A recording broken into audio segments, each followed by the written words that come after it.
Today in Baton Rouge, day 2 of the House Homeland Security Committee COVID Oversight hearings.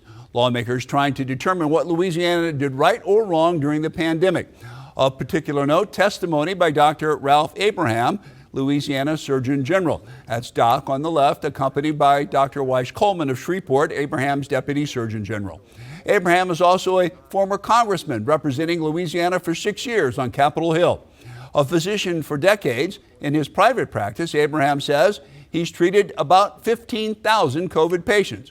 When asked what he would have done differently, this was his reply. The short answer is just about everything. It's been my observation that nearly every intervention attempted by government has been ineffective, counterproductive, and unethical to the core principles of a free society. Mask mandates, lockdowns, forced closures of churches, schools, and businesses, coerced vaccinations, and suppression or intimidation of those who resisted are just a few examples of policies endorsed by the previous administration, which I opposed then and still oppose now. Abraham said those previous policies he enumerated were not only ineffective, but also violated constitutional protections guaranteed to all Americans. We'll have more on today's COVID oversight hearings coming up in the next few days. Meanwhile, State Representative Danny McCormick of Oil City sits on the Homeland Security Committee.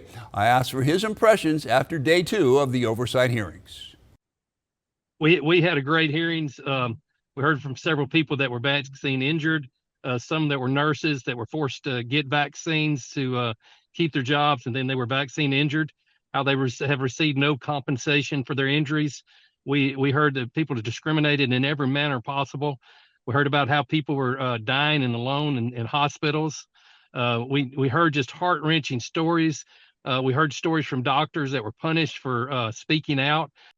According to McCormick, one doctor said thousands of lives could have been saved if there had been less resistance to treatments that were known but not allowed to be used. We'll hear more on those COVID hearings over, as I said, the next coming few days.